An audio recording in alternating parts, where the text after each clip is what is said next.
You see, something's going to happen. What? What's going to happen? Something wonderful. What? I understand how you feel. You see, it's all very clear to me now. Welcome to the Occult Rejects. In this episode, we'll be continuing off the Magickal Herbs and Cranial Nerves series. I hope you all are enjoying them and getting something out of it. And in this episode, we'll be starting it off with Cedar. Cedar is masculine, associated with the sun and the element fire, associated with Odin or Juniper. It is used for protection, purification, prosperity, and healing. Cedar is a name applied to several aromatic evergreen trees, famously the true cedars, Genius, Cedrus, like Cedar of Lebanon, Deodar cedar, and also many cypress family trees called cedar, like eastern red cedar, actually a juniper. All of these have similar resinous wood known for spiritual purification and protection. Among Native American traditions, cedar, especially western red cedar and eastern white cedar, is one of the sacred smudge herbs, along with sage, sweetgrass, tobacco, used in purification ceremonies. Burning cedar or throwing cedar needles on a fire is believed to cleanse negative energies and invite positive healing spirits. The rising cedar smoke is often wafted around people or spaces to banish evil influences and protect against harm. This use spans many cultures. The Scottish Highlanders burn juniper, red cedar, in their homes as a New Year's cleansing to ward off illness. And in Appalachian folk magic, cedar hung in the home guards against lightning and storms. Cedar is strongly associated with preservation, longevity, and integrity. Its wood resists rot and was used to build temples. Solomon's temple was built of Lebanon cedar, thus symbolizing spiritual strength and permanence. Cedar is also commonly used in blessing rituals. For example, a floor wash or bath infused with cedar can be used to cleanse a person of hexes or negative attachments and impart a shielding effect. In neo-pagan practice, cedar is associated with the north and earth element, stable, protective, but also has a fiery Mars aspect due to its incense use. It's often invoked in money-drawing magic as well. Some traditions consider cedar an herb of prosperity, perhaps through its protection and luck-bringing reputation. Notably, among the Salish peoples of the Pacific Northwest, cedar trees are sacred, and ritual etiquette is observed when using them. Their wood and bark provide not just material, but spiritual sustenance, and special prayers accompany the harvest. Magic involving cedar can thus tap into its ancestral wisdom and generosity. One might burn cedar to honor forest spirits or ancestors. The impact of cedar on the nervous system is centered on its aromatic compounds which interact with our sensory and autonomic nerves. The scent of cedar, familiar from cedarwood, shavings, or essential oil, has a warming, grounding quality. In terms of cranial nerves, cedar's volatile oils stimulate the olfactory nerves strongly. The smell is pungent and pine-like. Upon inhalation, studies have found that one component, cedrol, produces measurable sedative and anxiolytic effects. For example, research in humans and animals demonstrated that inhaling cedrol can increase parasympathetic activity and decrease sympathetic activity, resulting in lowered heart rate and blood pressure. In one study, cedrol inhalation significantly reduced motor activity and prolonged sleep time in rats, indicating a direct sedative influence. Interestingly, this effect persisted even in smell-impaired rats, suggesting cedrol may act via the trigeminal nerve or systemic absorption rather than olfaction alone. Thus, burning cedar or diffusing its oil could literally calm the nerves by engaging the vagus nerve, consistent with cedar's traditional use to soothe the spirit and relieve anxiety in cleansing ceremonies. Indeed, many cultures find the smell of cedar deeply relaxing and reassuring, which aligns with its parasympathetic activation. Beyond relaxation, cedar oil is also described as a nerve tonic in aromatherapy, meaning it can stabilize mood, likely by balancing effect on neurotransmitters. We speculate that cedrol and related compounds modulate GABA or adrenergic systems slightly, producing calm without heavy sedation. Cedar doesn't knock one out like valerian, but gently relaxes. On the trigeminal nerve, cedar's volatile compounds can have a mild analgesic and decongestant effect. Cedar leaf oil contains some thujone and related compounds that, when inhaled, can create a cooling, stimulating sensation in the nose. This may explain why cedar smoke was used in sick rooms historically. It clears the head, opening nasal passages and perhaps dulling pain.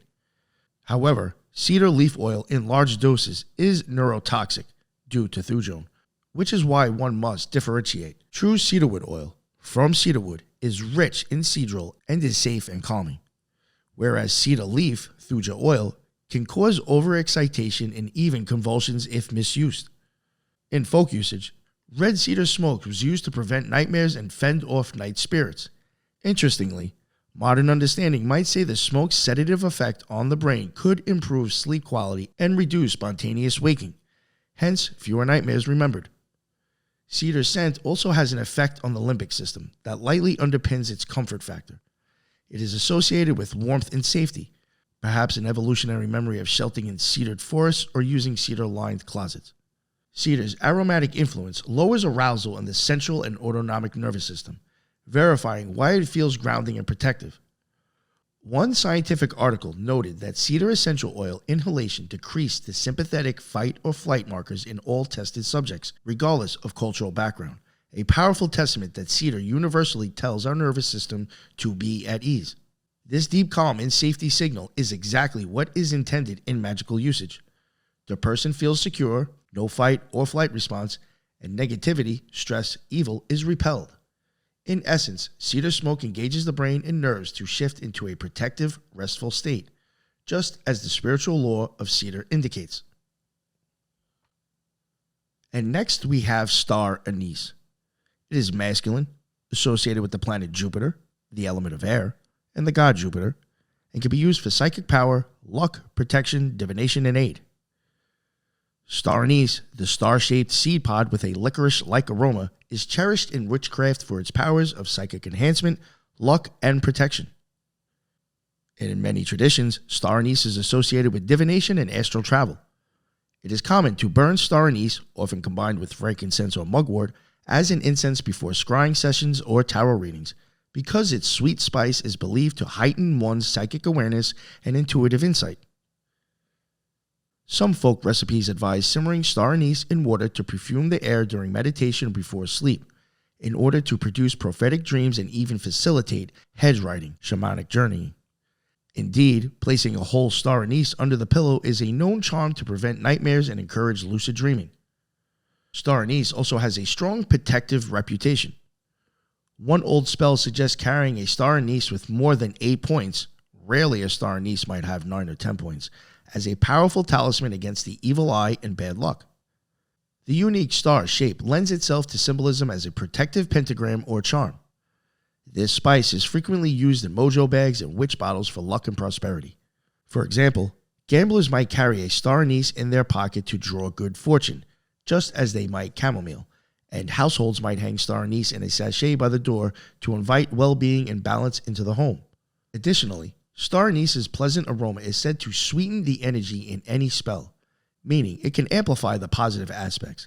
Hence, it appears in spells for love to bring sweetness, for harmony in relationships, and for healing, to add a gentle, uplifting energy. In hoodoo practices, star anise might be added to a spiritual bath for uncrossing or clearing jinxes, relying on its purifying yet benign nature. Astrologically, some corresponded to Jupiter, luck, and expansion due to its prosperity uses. The star shape naturally also links it to cosmic influences, hence the astral travel connection. A simple witch's use, threading several star anise on a cord and hanging in one's car or workspace, is thought to ward off gossip and ill intent while drawing in good vibes. Furthermore, star anise is sometimes used as a pendulum.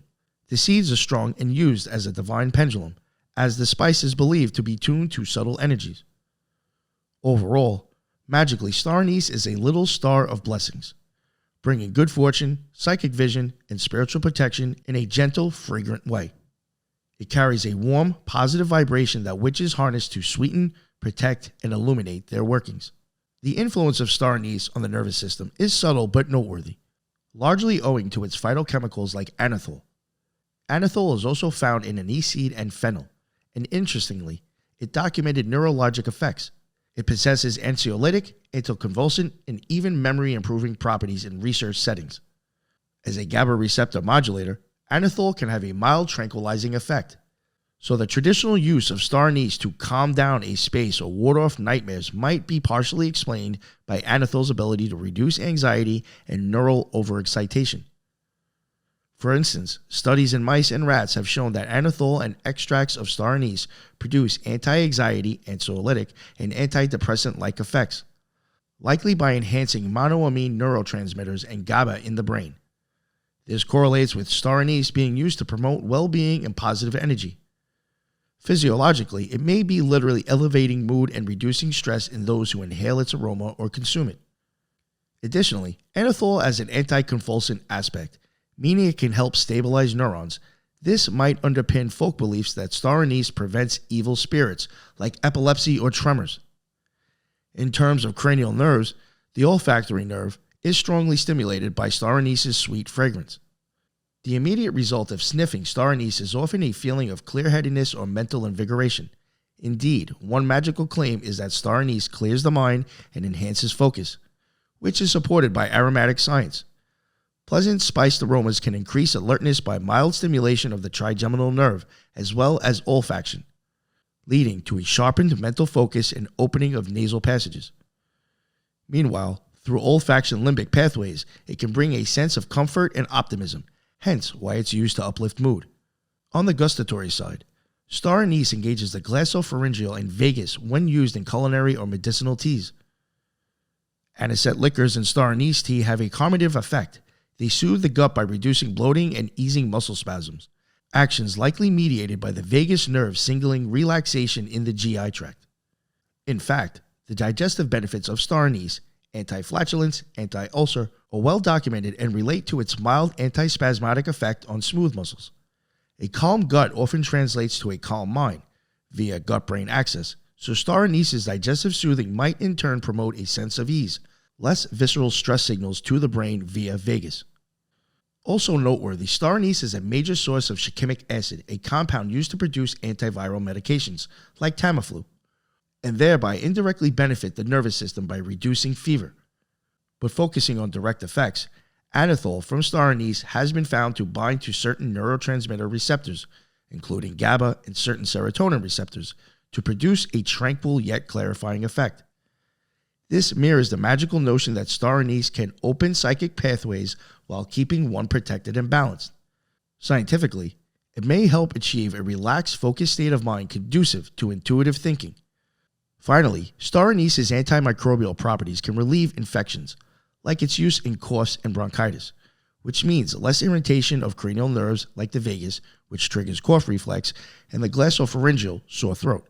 By alleviating a cough or throat irritation, star anise indirectly prevents excessive vagal firing that a severe cough can cause. Heavy coughing can sometimes trigger fainting via vagus nerve. By preventing that, star anise protects in a physical sense. In summary, star anise gently modulates the nervous system. It reduces anxiety, stabilizes neural activity, and lightly stimulates the senses, aligning perfectly with its use for safe astral travel, calm and focus, and luck, confident and uplifted mood. It is indeed a spice of serene brightness, neurologically calm, clear, and positively oriented. And next we have Juniper. It is masculine, associated with the sun and the element fire, associated with Thor and Juno, and is used for protection, exorcism, health, and love. The juniper tree, often called cedar in some American traditions, have been considered powerfully protective and purifying in magic since ancient times. Juniper berries, the small blue berries of the juniper, are especially revered for warding off evil. In European folklore, during the plague years, juniper was burned to fumigate homes, which evolved into the belief that juniper smoke drives out malicious spirits and disease demons. To this day, a common use in witchcraft is to burn dried juniper, berries or wood, to cleanse a space of negativity and establish a protective barrier. The pungent, piney smoke is called upon in exorcism rituals as well, similar to cedar and frankincense. Juniper is also known for breaking curses and guarding against theft or accidents. One practice has been to carry a sprig of juniper or few berries in a charm bag when traveling to prevent accidents and wild animal attacks, reflecting an old lore cited in the Carpathians and Alps that juniper on your person keeps you safe on journeys. Juniper is also used in rituals of purification for people. For example, juniper infusion can be used as a wash to cleanse the body and aura. Historically, some indigenous cultures of North America, like certain Salish and Dine communities, use juniper, mountain cedar, in sweat lodge ceremonies to purify participants and as a smudge for cleansing auras. Another major aspect of juniper magic is prosperity and luck, ironically, given its protective focus. Medieval grimoires list juniper berries as ingredients in money-drawing incense or sachets, likely because of their reputation to open the way by removing negative blockages. Also, juniper's hardy evergreen nature is seen as symbolizing vitality and longevity, so it's used in spells for health and longevity. The fragrance of juniper is said to attract positive, helpful energies while repelling foul ones, making it a classic double-duty herb, cleansing out the bad and inviting the good. In practical folk uses, juniper hung at the door protected the home from evil spirits. The famous Witch's Sabbath ointment sometimes included juniper for its entheogenic smoke and protection during spirit flight. Juniper contains thujone in some species. Magically, juniper corresponds to the fire element due to its sharp scent and use in smoke, and to Mars for protection and defense, or sometimes the sun, the cleansing light. It is a main ingredient in the old Four Thieves vinegar formula, a protective brew, emphasizing its use against pestilence and malefica. Juniper's sharp and balsamic aroma exerts stimulating yet cleansing effects on the nervous system. The essential oil of juniper berry contains components like apenine, saponine, and myrcene, which act on both the olfactory and trigeminal nerves when inhaled.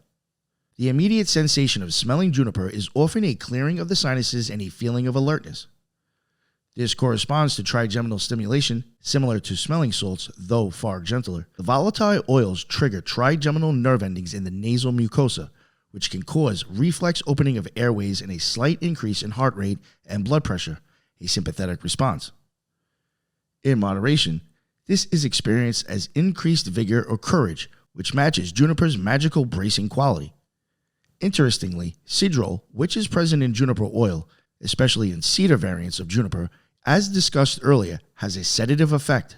But juniper oil is a mix of sedative and stimulating components. Small doses tend to revive and clarify the mind, whereas prolonged exposure leans into calm focus. Modern studies have noted that juniper essential oil aromatherapy can lead to a decrease in sympathetic nervous system overactivity. One study found it reduced a stress indicator in HRV measurements, implying a balancing toward parasympathetic. This suggests that after the initial breath of fresh air stimulation, juniper actually helps lower stress responses, promoting a clear but calm state. On a biochemical level, juniper's terpenes may interact with GABA receptors or adrenaline pathways to produce an anxiolytic effect. Notably, juniper berry oil has documented analgesic and anti-inflammatory effects. When applied topically, it can soothe muscle aches and joint pain by increasing local circulation and perhaps modulating pain signaling, possibly via the trigeminal nerve branches in the skin. There are accounts of juniper oil or smoke helping neuralgia, nerve pain. One source suggests it calms the nerve pain and damage. This is plausible because juniper's constituents have mild anesthetic effects. They can cause a slight numbness, much like clove or eucalyptus, though weaker. For example, juniper was historically used in a warm compress to reduce sciatic pain, indicating it likely interacts with peripheral nerves to dampen pain signals. The vagus nerve might also be influenced by juniper. Consuming juniper berry tea is diuretic and aids digestion, via the vagal stimulation of renal and digestive function. And if one is less bloated or carrying less water, one feels lighter and calmer. So indirectly, juniper's diuretic cleanse can relieve physical stress that would otherwise signal the brain. Additionally, juniper's potential effect on respiratory centers is worth noting.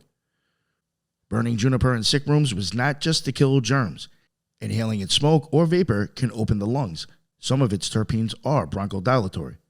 By easing respiration, juniper could reduce the sensation of breathlessness and panic, which involve the vagus and glossopharyngeal in sensing blood CO2. This ties to the magical notion of juniper providing breath of life protection.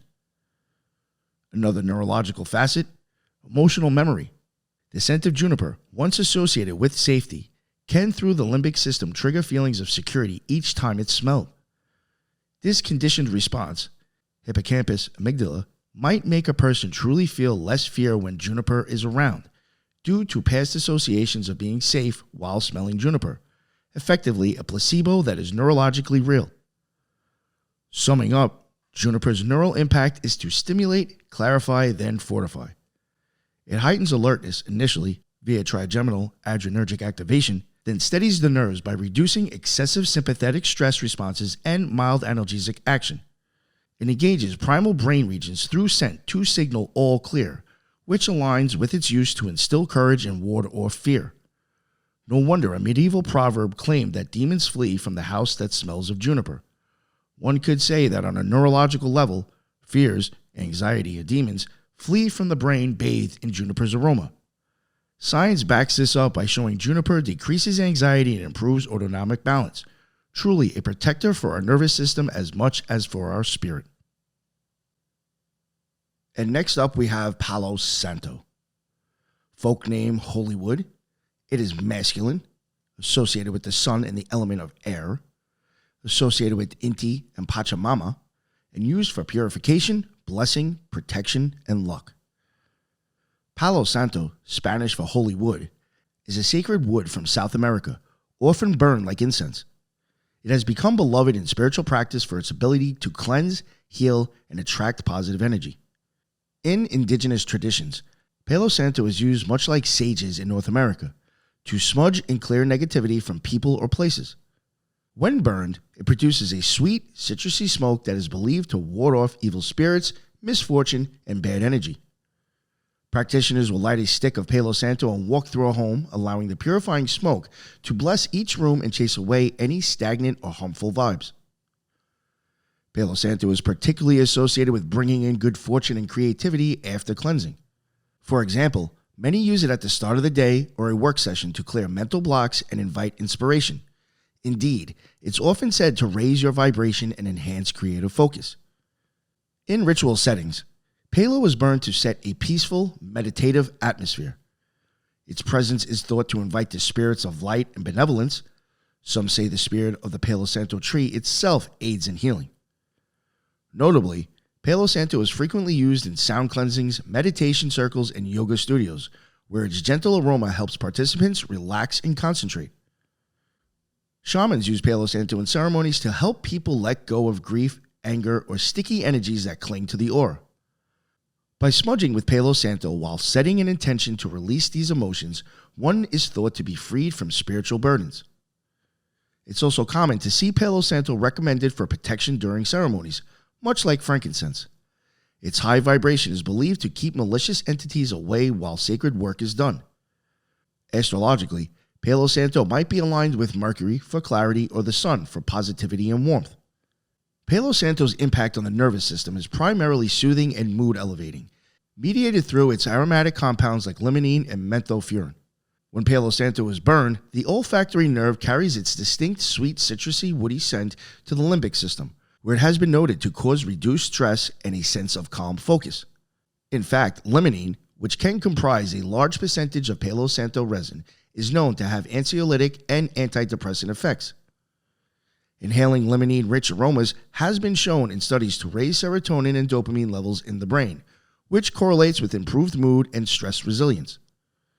Therefore, the traditional claim that Palo Santo smoke promotes a feeling of relaxation and inner peace isn't just subjective.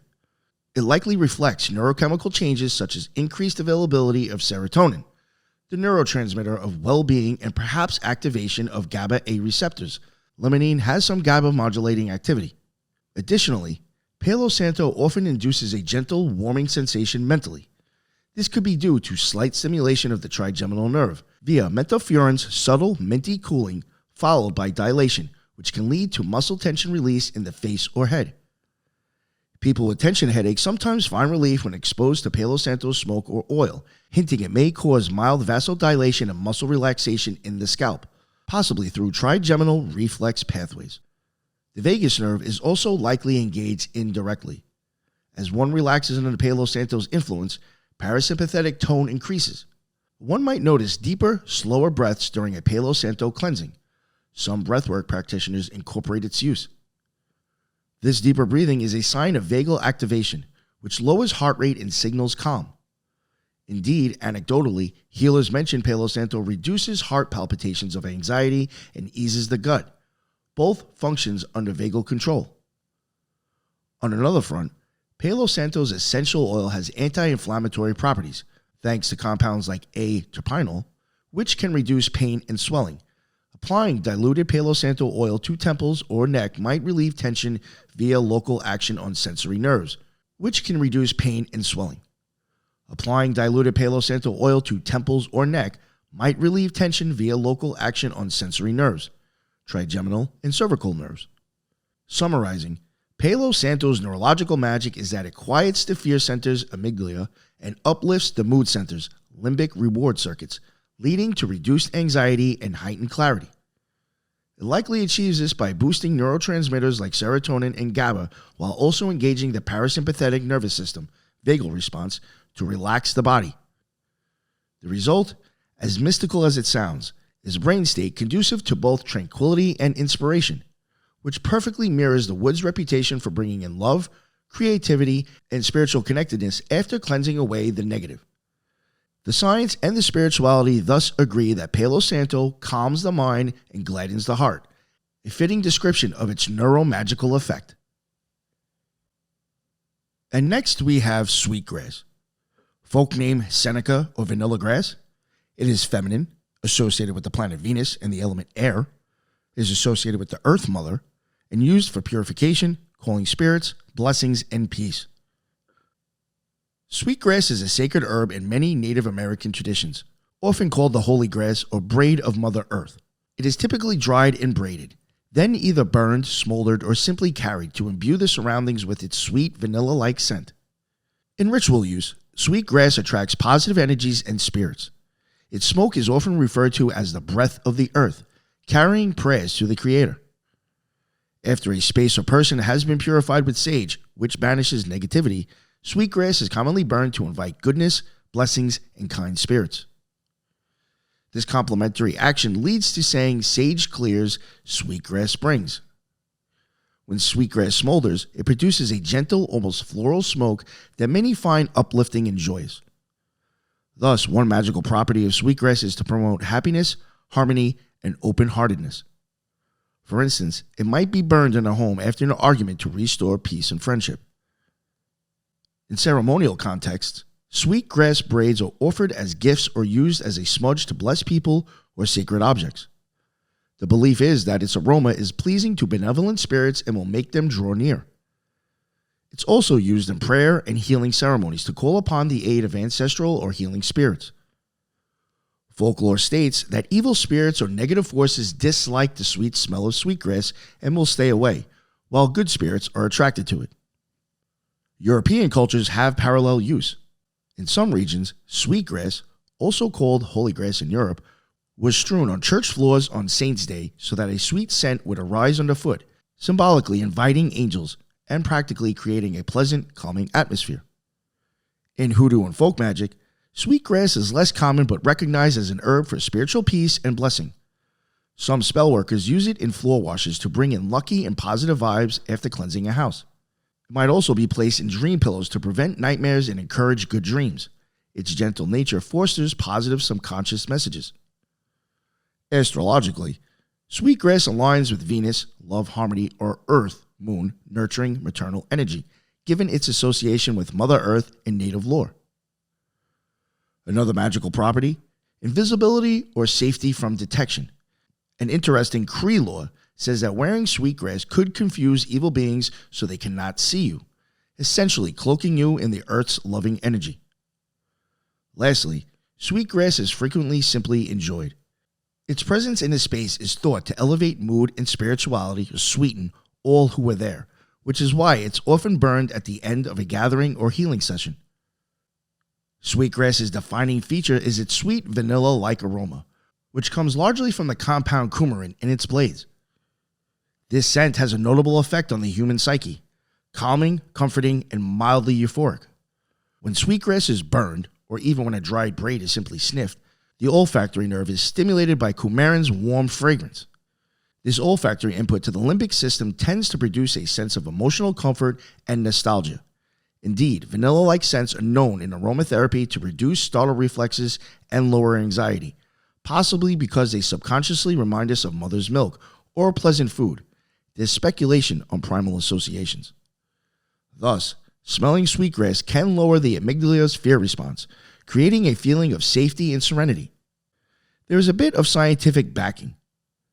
Studies on coumarin have noted slightly sedative effects in animals and potential antidepressant properties. Though high doses of coumarin can be toxic to the liver, it's safe in aromatic use. The effects on humans of inhaling coumarin and related sweetgrass volatiles likely induces increased parasympathetic activity, slower heart rate, deeper breathing as one relaxes. This aligns with reports that sweetgrass aroma calms anxiety and emotional distress.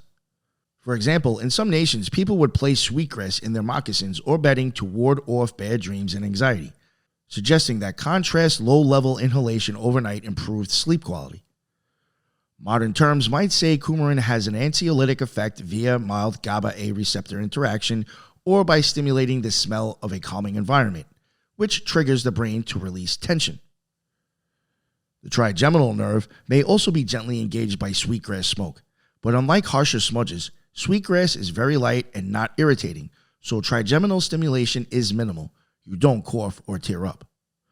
This means it can calm without jarring sensation. On the cognitive side, pleasant scents like sweetgrass can improve mood and attention by releasing dopamine in reward circuits. One might feel a soft lift in spirit, correlating with sweetgrass's magical upliftment. Physiologically, sweetgrass is not known to have strong direct actions like some other herbs. It's not a hallucinogen, not a strong sedative or stimulant, which is fitting. Its role is gentle neuromodulation, a subtle slowdown of the sympathetic output and a boost of endorphins. Endorphin release might occur because coumarin's scent is enjoyable, and possibly because some coumarin metabolites, if absorbed, have analgesic effects. Coumarin derivatives can be anti-inflammatory, which might ease pain and thus indirectly relax the nervous system. For example, if one had a tension headache from stress, smelling sweetgrass may not indirectly numb it like clove would, but by lowering stress hormones and inducing relaxation, the headache could ease. Lastly, as a breath of earth, sweetgrass could encourage deeper breathing. When people smell something pleasant, they tend to inhale more deeply to enjoy it. This deeper breathing activates the vagus nerve and carotid baroreceptors, leading to a cascade of calm signals, the basis of breathwork therapy. So, sweetgrass in effect causes people to breathe in relaxation. To summarize, on the nervous system, sweetgrass is a soother and mood bringer. It reduces anxiety, subtly lowers arousal, and fosters a sense of well-being. It doesn't knock you out or alter perception drastically. Rather, it sets the stage for the mind to feel safe, happy, and spiritually open. In doing so, it perfectly complements the magical intention of inviting positive spirits and energies, as our brains under sweetgrass's influence are neurologically signaling, I feel safe, confronted, and open. And next up, we have clove. Folk name nail spice. It is masculine, associated with the planet Jupiter and the element fire. It is associated with the god Jupiter and used for protection, exorcism, love, and money. Cloves, the dried flower buds of the clove tree, pack a potent, fiery energy in folklore and magic. They have been used for protection, banishment of negativity, and boosting the power of spells. In many old grimoires, clove is listed as a key ingredient in protection sachets and incenses. Its strong, spicy vibration is believed to repel hostile forces and stop gossip or slander in its tracks. For example, burning cloves or clove incense in a dwelling is said to clear out resentment and cut through malignant energies lingering after arguments. Likewise, carrying a few cloves in a mojo bag or pocket can guard against the evil eye and rumors. One specific use in hoodoo is to prevent people from speaking ill of you, the idea being that the clove burns their tongue if they try. Cloves are also frequently used in banishing spells. A clove-infused candle or clove oil anointing can be used to banish negative thought patterns or even unwanted spirits, given clove's sharp and purifying nature. At the same time, clove carries a warm, commanding energy associated with Mars and the element of fire, which can be harnessed for courage, strength, and lust. In many love and passion formulas, a pinch of clove is added to heat up the mixture. Its fiery influence is thought to rekindle passion and attract lovers. For instance, one might stud a red candle with whole cloves in a spell to spice up romance. Cloves also appear in money-drawing recipes, possibly because they were historically precious. There's lore of cloves being worth their weight in gold in medieval times, so in magic, clove can attract the gold. Indeed, some gamblers would wash their hands in warm water steeped with chamomile and cloves for luck.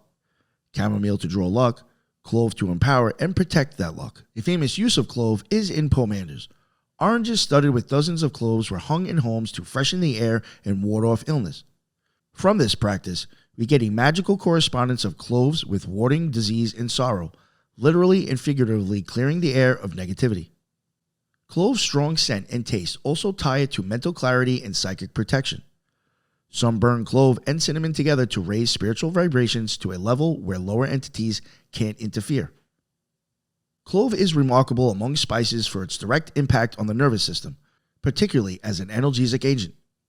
The active component in clove oil is eugenol, a powerful natural anesthetic and antiseptic.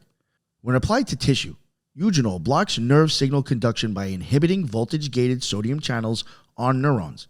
Essentially the same mechanism as many local anesthetics, but from a plant. This is why clove oil has been used for centuries as a remedy for toothaches.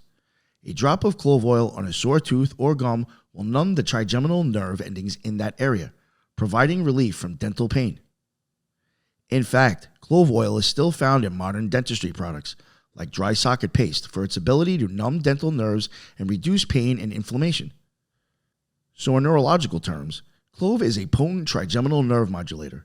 It can silence the pain fibers of the trigeminal nerve responsible for toothaches and headaches, which is quite literal when we say in folk magic it shuts someone's mouth or stops headaches, evil thoughts. Moreover, eugenol's analgesic effect isn't limited to oral use. If applied to skin, diluted, it can numb and warm the area by increasing blood flow and desensitizing local nerves, hence clove oil and muscle rubs for soreness. This property correlates magically to clove's ability to deaden harmful influences or blunt sharp pain of heartbreak or negativity, because physiologically, it truly deadens nerve activity in a targeted way. Beyond local anesthesia, inhaling clove scent or ingesting small amounts in food has systemic effects. The olfactory stimulation by clove's spicy aroma can actually trigger a slight endorphin release. Our bodies respond to intense spice by relieving endorphins as a pain coping mechanism, which can elevate mood. Additionally, clove is stimulant in nature. The heat of it can cause adrenaline release. Thus, clove simultaneously can excite the sympathetic nervous system, increasing alertness, heart rate, while locally numbing sensory nerves. This duality is interesting. It matches clove's magical duality of aggressively combating negativity, sympathetic stimulation, fight mode, while protecting from harm, numbing pain, don't feel the enemy's attacks. On an autotomic level, eugenol has some interesting effects. It can slow the heart at high doses, it's somewhat cardioactive, but in small exposures like clove cigarettes, it's experienced as focusing and soothing. Perhaps clove stimulation of trigeminal nerve endings in the nasal cavity triggers reflexes that open up breathing, vagus nerve effect, and sharpen attention. There's also evidence that eugenol has anti-neuroinflammatory and antioxidant properties, which means it might protect neurons from oxidative stress. So, on a subtle level, using clove could help preserve nerve function in conditions of stress or inflammation, aligning with the idea of cloves strengthening the spirit. Another notable neurological aspect, clove's use in stopping coughing. Some cough syrups historically contained clove oil. By numbing the throat, which involves glossopharyngeal nerve and vagus sensory fibers, clove can suppress the cough reflex. This again is a direct nerve action, calming the vagal cough reflex arc. Magically, that's akin to silencing negativity. Coughing out bad stuff stops. In summary, clove interacts with the nervous system quite powerfully. It anesthetizes peripheral nerve endings, especially trigeminal nerve fibers, giving pain relief. It stimulates central alertness through spicy trigeminal and olfactory input, mild adrenaline and endorphin response. It can moderate autonomic responses, slightly reducing inflammation and possibly balancing heart rate. It kills bacteria and soothes inflammation, which indirectly protects nerves from infection-related damage. All these effects feed into clove's role as a neurological guardian and enhancer. It literally shields you from the pain, like a psychic armor, and galvanizes you to action, like a fiery catalyst. When one carries or burns clove on a microscale, the body might feel safer, no pain signals, and more courageous, adrenal response. Exactly the internal state one desires when using clove for protection and power. Thus, the fiery bite of clove is felt in our nerves as both a sword and a shield, an intense sensation that awakens us, and a numbing balm that prevents harm. Little wonder that clove's motto in magic could be no pain, no fear, as its chemistry ensures both are kept at bay. And next up, we have yew. Folk name Death Tree. It is feminine, associated with the planet Saturn and the element water. It is associated with Hecate, Kronos, and Hell. It is also used for transformation, ancestor and underworld work, and protection. The yew tree is steeped in myth and magic as a symbol of death, rebirth, and the gateway to the other world. Often found in ancient graveyards, yew can live for millennia, which gave them an aura of immortality even as their dark foliage and poisonous nature linked them to mortality. In Celtic and Germanic lore, yew is considered one of the most powerful trees. It was one of the sacred chieftain trees of Ireland and is associated with ancestor communion and funerary rites. Magically, yew wood or needles are used for ancestral magic and spirit communication. For instance, burning a small piece of yew or placing it on an altar is thought to help bridge the living and the dead, inviting ancestral guidance, but always with caution due to yew's powerful vibrations. Yew also serves as a protective charm. Sprigs of yew were buried with the dead to guard their souls and planted around graveyards to contain restless spirits. This translates into magical practice as using yew to ward off evil spirits and negative energies, especially those connected with death or curses. For example, a wand made of yew is traditionally considered extremely potent for banishing and necromantic work. Capable of commanding spirits, in legend, witches and sorcerers often had yew staffs. In 19th century magical orders, yew was sometimes included in rituals of transformation or ego death to symbolize the shedding of the old self and the rebirth of the initiate, a direct echo of the tree's evergreen life amidst death imagery. Yew's dual aspect, toxic yet long-lived, made it a symbol of the life and death. Sometimes sources note that carrying a bit of yew can make one invisible or protected from physical harm. This is echoed by the myth that wearing a sprig of yew can let one walk in the underworld unseen by its dangers. Yew wood has been used to carve runes and talismans for powerful protection and magical potency.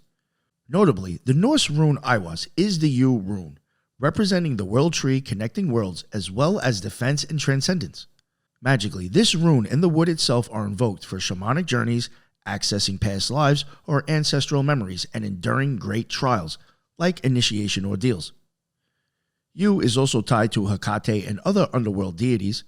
In Roman rites, wreaths of yew adorn sacrifices to Hecate, emphasizing its role in dark moon sorcery and crossroads magic. In witchcraft today, yew is approached with respect. It's included in spellwork that deals with serious transitions, binding or reversing death curses, and communicating with the departed, always with the caveat of its toxicity, both literally and energetically. Some witches anoint candles with yew-infused oil for Samhain, the Festival of the Dead, to honor and invite ancestors. Yew is thus the quintessential crone tree, embodying ancient wisdom, the power of endings and beginnings, and the deep protection that comes from understanding death. To use yew magically is to invoke very old chthonic forces. It can defend against malignant spirits through its deathly power, which they fear, and facilitate profound transformation. The yew tree is infamous for its toxicity, containing alkaloids taxine A and B that are potent cardiotoxins and also affect the nervous system. In physiological terms, ingesting yew, even small amounts of leaves or seeds, can cause serious disruption of the autonomic nervous system and cardiac conduction. Taxine alkaloids primarily block calcium channels in heart and nerve cells, leading to outcomes like bradycardia, slow heart rate, hypertension, and eventually lethal heart block. From a neurological perspective, one of the hallmark signs of yew poisoning is trembling and convulsions prior to collapse. These neurological disturbances, shaking and muscle spasms, indicate that yew's compounds are affecting the central nervous system's control of muscle function, likely by causing an imbalance of electrolytes in neurons due to channel blocking, leading to erratic firing. Yew also seems to depress the respiratory center in the medulla, part of the brainstem. Many poisoning cases note difficulty breathing and eventually respiratory failure. The respiratory center is governed by the vagus nerve, among others, and indeed, use effects is to effectively overstimulate, then crash the vagal system. Initial poisoning can cause nausea and vomiting, vagus-activated digestive purge, and later a dangerous vagal tone drop, leading to collapse. Thus, you can at first trigger a massive parasympathetic surge, hence vomiting or diarrhea as the body tries to expel it. Those are vagus-mediated reflexes, followed by parasympathetic failure as the heart and brain become starved of oxygen due to conductive block. Neurologically, one could say you initially hyperexcites certain nerve pathways, causing tremors and GI evacuation, then silences them permanently, leading to loss of consciousness, cessation of breathing, and death. There is also some evidence that used toxins can cross into the brain and cause seizure-like activity, or at least severe confusion. Historical accounts mention delirium in sublethal poison cases. On a smaller non-lethal scale, being around you or handling it likely has minimal neural effect. The toxins must be ingested to cause harm, though there are anecdotes of headaches or a heavy feeling when sitting under very old yew trees. Possibly psychological, but some people suggest volatile compounds or even the low cyanide content of seeds could cause slight malaise. Interestingly, in homeopathy, microdoses of yew have been used to treat certain neuralgias and heart palpitations. This is highly speculative, but it implies that in extremely low doses, yew might modulate nerve signals, perhaps by a mild calcium channel modulation that could calm an overactive nerve, akin to how modern calcium channel blockers can prevent migraines. Of course, homeopathic dosing is too dilute to have direct pharmacological effect, so it's more symbolic. But it's a curious point. Yew's capacity to block nerve conduction could, in a controlled minuscule form, dampen excessive nerve firing, like preventing arrhythmia or pain signals. This aligns with yew's magical attribute to binding or stopping harmful forces. Physiologically, it literally stops the heart and nerves. We might say neurologically, yew is the ultimate inhibitor. It stops life's electrical signals. That is the extreme. Symbolically in magic, that becomes a tool to stop negative energy. If we anthropomorphize, yew's effect on our nervous system is to bring us to the threshold of death, the cessation of neural activity, and if harnessed carefully, as in a small ritual exposure, perhaps it could induce a near-death trance state, where perception of the beyond is possible.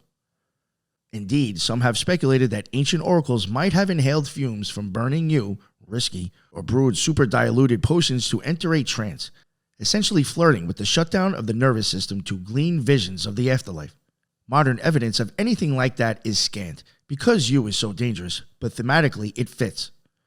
On the safer side, just being around a venerable yew can have psychological effects. One might feel a deep calm or stillness. Some describe a peculiar quietness in yew groves. This could be purely psychological or perhaps extremely low exposure to toxins from crushed leaves in the air causes subtle slowing of the body's functions, similar to a very mild sedative effect. Perhaps yew in the environment could slightly depress heart rate or blood pressure, reinforcing that calm feeling. In any case, yew's neurological signature is silence. It silences nerves, both peripherally, heart and gut, and centrally, breath and consciousness. In magically thinking, that's exactly how yew holds the dead, by keeping the living signals at bay. If used magically, a practitioner might incorporate that quality, use yew to freeze an enemy's actions, stop their nervous impetus, or to enter a meditative state so deep it mimics death, slowing one's own heart and breath via trance, aided by yew's presence. Summarily, from a physiological vantage, yew embodies the concept of death through its nervous system effects. It drains away neural fire until nothing remains. This profound quieting of the life impulses can be deadly physically, but spiritually encountering that energy in a controlled ritual can be transformative, akin to a symbolic death of the old self, leading to rebirth. Thus, in extremely cautious, skilled magical practice, one might carefully tune into yew's neurological resonance without ingesting it to achieve a state of deep stillness, boundary between life and death, essentially simulating a near-death neural pattern which could make the veil to the other side perceptible. It's intense and not to be toyed with. precisely matching Yu's reputation as a powerful solemn tree of the darkest magic and brightest resurrection. And last, we have Mugwort. It is feminine, associated with the planet Venus and the element Earth, associated with Artemis, Diana, and Hecate, and is used for prophetic dreams, psychic work, and travel protection. Mugwort, sometimes dubbed the witch's herb, has a storied reputation for dream work, psychic enhancement, and protection for travelers, both physical and spiritual. For centuries, Mugwort has been used to induce vivid dreams and visions. It is a classic herb to place under one's pillow or burn as an incense to facilitate lucid dreaming and astral projection. Many modern practitioners create dream pillows stuffed with mugwort to improve dream recall and invite prophetic dreams. It's said that mugwort's spirit guides the sleeper through the dream realm safely while unveiling hidden insights. In European folklore, mugwort was worn as a protective amulet by travelers. The Romans, for instance, put mugwort in their sandals to prevent fatigue and protect from wild beasts or evil spirits on the road. This translates into magical practice as mugwort providing a protective aura during journeys, whether those are literal journeys or spiritual shamanic journeys. It is strongly associated with the moon and the goddess Artemis, hence its Latin name Artemisia, and so with intuition, feminine power, and the psychic third eye. Burning mugwort before scrying, tarot reading, or meditation is believed to open the psychic senses and deepen one's trance state. A common witch's brew is mugwort tea, though bitter, consumed to strengthen clairvoyance. Historically, some Celtic seekers drank mugwort infusions to receive visions. Mugwort is also a notable ingredient in flying ointments of medieval witches, like mandrake or belladonna. Albeit mugwort is milder, these ointments aided in inducing the sensation of flight or spirit travel. In ritual, mugwort is used to consecrate scrying mirrors and crystal bowls. Washing them with mugwort tea is thought to charge them for clearer spiritual sight. Additionally, mugwort has protective qualities. It was planted around homes to ward off evil and often included in smudges with sage for space cleansing, as it not only purifies but also leaves an energy conducive to psychic work. Mugwort can banish negative energies as well. One legend says a person who carries mugwort is invisible to evil, reflecting its ability to keep one hidden from demons on the astral plane. Many astral travel incense or oil includes mugwort as the prime ingredient. It's also considered an initiatory herb, aiding those beginning on a spiritual path by opening their inner sight gently. On the healing side, mugwort in magic is linked to women's cycles and fertility, so it appears in spells for feminine power and healing of the womb. Mugwort's effects on the nervous system are attributable to its mix of psychoactive and sedative components, particularly thujone, a mild hallucinogen, and various terpenes that act as nerve relaxants. Mugwort is a relative of wormwood, though much milder. It contains A-thujone in smaller quantities. Thujone is known to be a GABA-A receptor antagonist in the brain, meaning it reduces inhibitory signaling and can thereby heighten neural activity and produce more vivid and intense sensory experiences. In plain terms, a bit of thujone in your system, from mugwort tea or smoke, can make dreams more colorful and possibly easier to recall, aligning exactly with mugwort's use for vivid dreaming. However, unlike wormwood's thujone dose that might cause convulsions in excess, mugwort's amount is low enough to just lightly stimulate the CNS. This slight increase in neural firing during sleep could explain reports of increased REM density, more rapid eye movement, hence more dreaming, when mugwort is used. Mugwort also contains eucalyptol and other terpenes that have calming and anti-anxiety effects. These likely act as nervines. They can calm the nerves and even help induce sleep by interacting with GABA receptors or acting as mild acetylcholinesterase inhibitors, which can also promote dream vividness by prolonging certain neurotransmitters. In studies, extracts of Artemisia vulgaris have shown anxiolytic and anticonvulsant effects in animals, indicating a dual action. Low doses mildly excite for mental clarity and dream vividness, while higher doses sedate and prevent overexcitation, hence anticonvulsant. This dual action is consistent with mugwort's historical use. A bit can enhance psychic perception. A lot can knock you out or ground you. The olfactory sensation of mugwort smoke or tea is bitter and herbal. The bitterness stimulates the glossopharyngeal nerve strongly when ingested, triggering a vagal response that can release melatonin or other hormones. Bitters are known to sometimes promote a mild end-of-the-day relaxation by vagal stimulation, improving digestion and calming the gut. So drinking a mugwort infusion could both prime the brain for dreams via thujone and relax the body via bitter reflex. Mugwort smell, when burned, is not particularly sweet. It's more acrid. The smoke's effects likely involve the trigeminal nerve to some degree, providing a slight irritant that in small measure can cause a heady lightness or shift in consciousness. Many shamanic smokes use slight irritants to induce trance. If one inhales enough mugwort smoke, they may feel a little dizzy or lightheaded, which is basically a mild altered state, good for meditation or visionary work.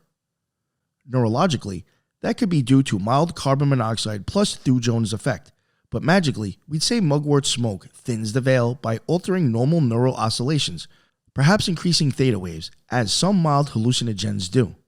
Mugwort is also a known menstrual stimulant due to nervous system effects on the pelvic nerves and smooth muscles. Ingesting it can cause uterine contractions, hence not for pregnant women. This highlights mugwort's action on the autonomic nervous system.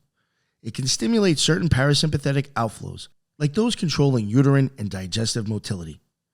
This might connect to the folklore of it protecting women or empowering the womb energy.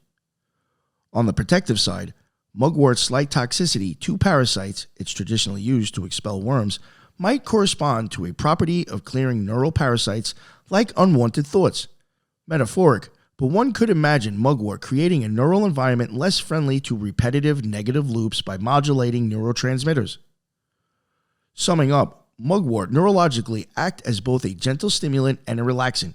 It enhances sensory perception, especially in dreams, by a mild disinhibition of neurons, thujone's effect on GABA, while providing a calming anti-anxiety background from other compounds acting a bit like valerian or as a smooth muscle relaxant. The net effects is the prized state for dream work, a body that is relaxed and ready to sleep, but a mind that stays somewhat alert and perceptive, exactly the borderline state of lucid dreaming and deep intuition. Mugwort thus tunes the nervous system to a unique frequency, lowering the threshold for vision without overwhelming the system. It's a fine line to walk pharmacologically, but that's why mugwort is beloved. It walks that line naturally. When one drinks mugwort tea before bed, often they report sleeping normally but with an undercurrent of awareness in their dreams. Scientifically, we might suspect slightly shallower REM, so one doesn't fully lose consciousness.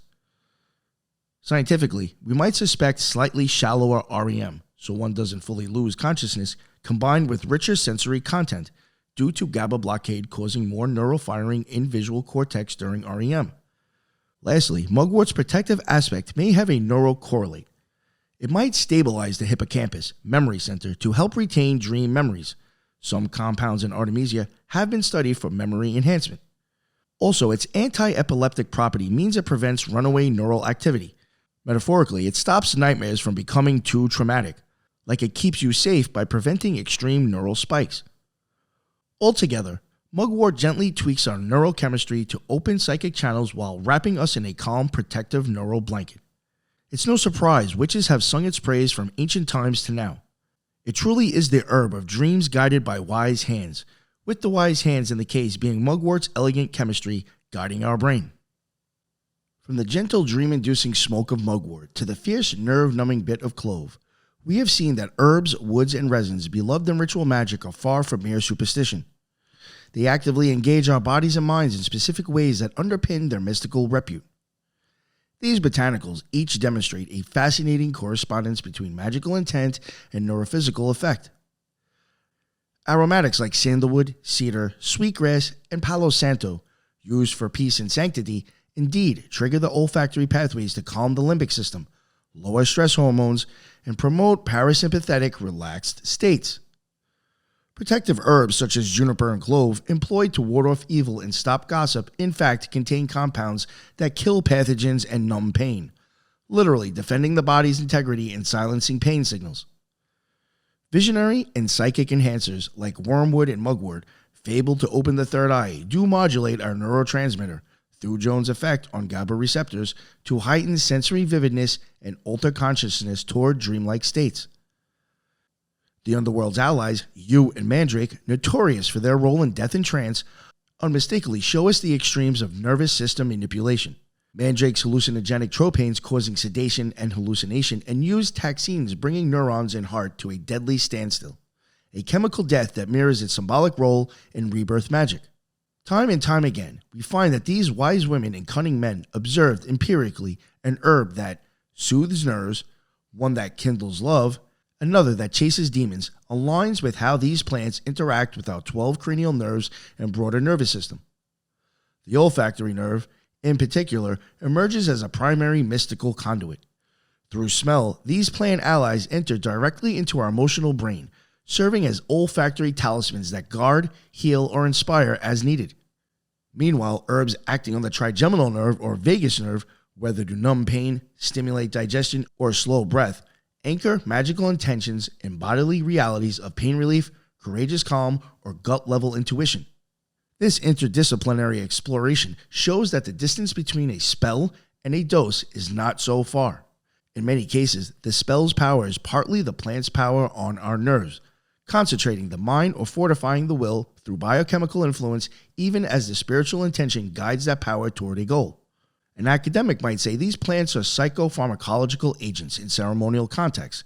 A witch would say they are beloved familiars with whom we partner. Both are correct and together enrich our understanding. Ultimately, what this deep inquiry affirms is that the ancients and modern practitioners who turned to these herbs in sacred practice were, perhaps unwittingly, skilled neuroscientists of a kind, leveraging sensory inputs and natural neurochemicals to orchestrate desired states of consciousness and protection. The 12 cranial nerves, mediators of sensation, vision, autonomic control, and more, are the threads through which these plant allies weave their magic into our very flesh. And so, when a magus burns a sprig of cedar to banish fear, we can appreciate that the smoke carries not only metaphorical prayers, but also compounds that calm the heart via the vagus nerve. When a dreamer drinks mugwort tea to seek a vision, thujone crosses the blood-brain barrier to spark luminous dream imagery in the visual cortex. The presentation of these findings, we hope, not only highlights the lore and biochemical lore of each herb, but also underscores a larger insight. The practice of magic has always been, in a sense, an applied neuroscience, tuning the exquisite instrument of the human nervous system with the herbs of the earth. In closing, as academic as our analysis has been, it brings us back to our reverence. These plants, whether used to lighten the spirit, steal the nerve, or open the mind's third eye, show an interplay of mind and nature that is awe-inspiring. The wise practitioner, armed with both traditional knowledge and modern understanding, can engage with these herbs with an even deeper sense of respect and purpose. The ritual burning of incense or brewing of a potion becomes an harmonization of plant neurochemistry and human consciousness, all directed by sacred intention. This is magic in an essence. Intention fused with nature's mechanism, producing real transformation. And as our journey through St. John's Wort to you has shown, the line between the mystical and the medical is wonderfully thin as a strand of sweetgrass smoke curling toward the sky, carrying prayers and perhaps a bit of coumarin to quiet the mind, exemplifying how the physical and spiritual converge in the realm of the 12 cranial nerves. Next time, as we are about to light our incense or charcoal disc, or starting to create our mixture, with our issue at hand and Savior in mind, what are we really trying to cure?